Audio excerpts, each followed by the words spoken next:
나는 도대체 왜 태어났을까요? 나는 왜 태어나서 생각하고 말하고 행동하고 있는 걸까요? 왜 태어났는지도 모른 채 방향성도 없이 마냥 삶에 휩쓸리며 살아가는 것일까요?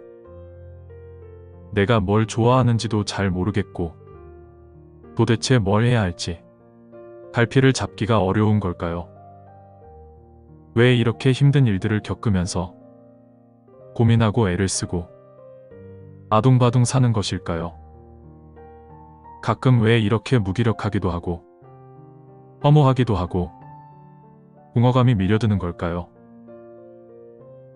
내가 모든 걸 설계해놓고 망각했다고는 하지만 그것조차도 잘 믿기지도 않고 아무리 기억을 되살려봐도 떠오르지도 않고 그냥 그런가 보다 하고 대충 넘어가려 해도 가슴으로는 계속 거부감만 들고 전혀 실감도 안 나고 그러시죠.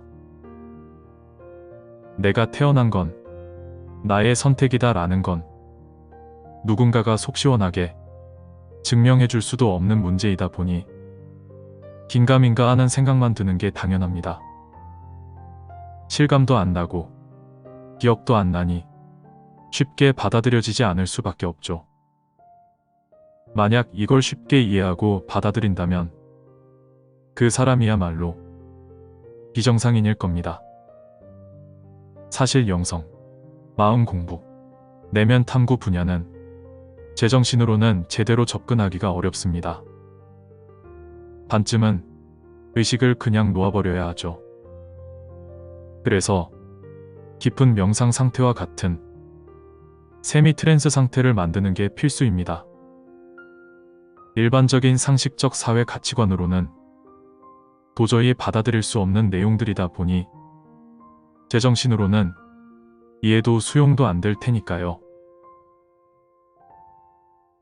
삶을 조금 단순하게 살고 싶은 분들은 나의 탄생은 그냥 우연에 의한 것이다 라고 생각해도 전혀 상관없습니다.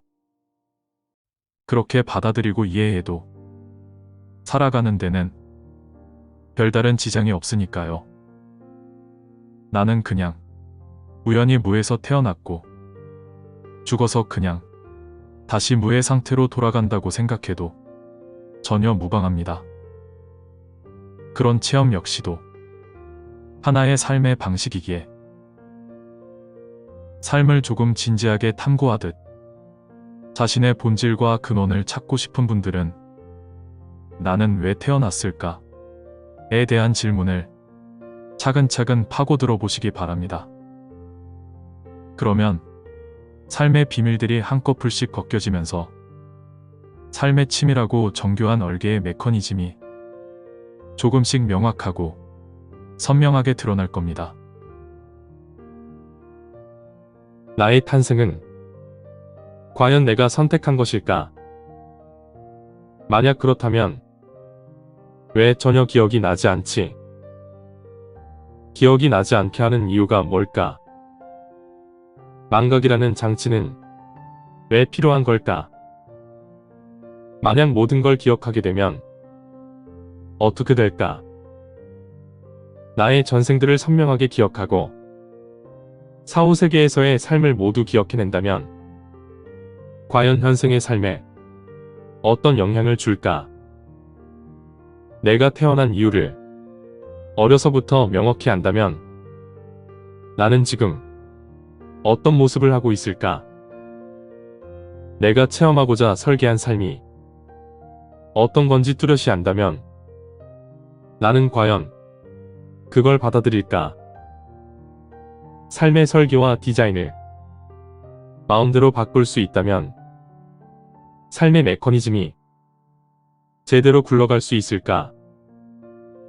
운명과 자유의지는 도대체 그 경계가 어디에 있는 걸까? 태어나서 이런 체험을 하는 것이 도대체 어떤 의미가 있나? 탄생의 비밀과 자신의 본질에 대한 망각이라는 장치는 왜 이렇게 강력한가? 이런 질문들을 듣기만 해도 머리가 지끈지끈 아파오시죠? 이런 질문들을 가만히 듣고 있다 보면 그냥 다 때려치우고 싶을 겁니다. 눈앞의 현실에만 집중해도 힘든 판국에 이런 쓸데없는 질문들에 집중하는 게 그냥 시간 낭비처럼 여겨지기 쉬울 테니까요. 이처럼 영성, 내면 탐구 분야는 파고들수록 굉장히 복잡하고 정리하기가 쉽지 않습니다.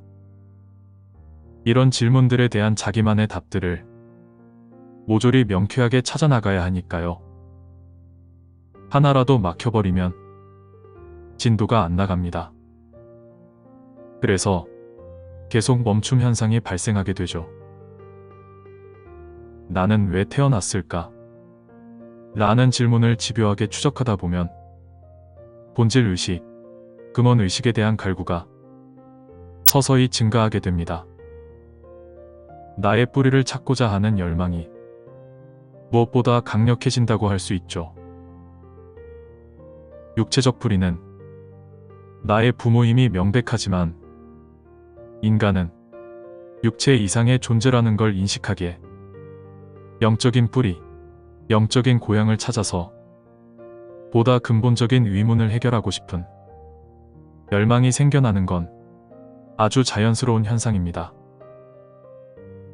자신의 부모가 누구인지 모르고 자신의 고향이 어디인지 모른다면 자기를 낳아준 부모와 고향을 찾고자 하는 열망이 자연스럽게 생겨날 수밖에 없듯이요. 그렇게 본질의식, 근원의식을 찾다 보면 자각의식이 조금씩 깨어나면서 자신의 뿌리와 고향에 대한 것들을 하나씩 서서히 알아가게 됩니다. 그래서 자신이 태어난 이유에 대해서도 조금씩 선명한 인식을 지니게 되죠. 나는 왜 태어났을까에 대한 하나의 답은 시뮬레이션을 만끽하기 위해서입니다. 이 부분은 참 받아들이기 힘들 겁니다. 당연합니다. 삶이 시뮬레이션이라는 게 도저히 용납이 안 될 테니까요. 에고는 절대 이걸 받아들이지 못합니다. 왜냐하면 에고에게는 삶이라는 현실이 곧 진리이자 실제, 그 자체일 수밖에 없으니까요. 시뮬레이션을 만끽하기 위해서 나는 답을 받아들이지 않아도 전혀 상관없고 무방합니다. 답을 택하고 말고 하는 것은 오로지 각자의 선택에 달린 문제일 뿐이니까요. 시뮬레이션 만끽에 대한 설명은 추후 나는 왜 태어났을까 3을 통해 보다 자세히 풀어나가 보도록 하겠습니다.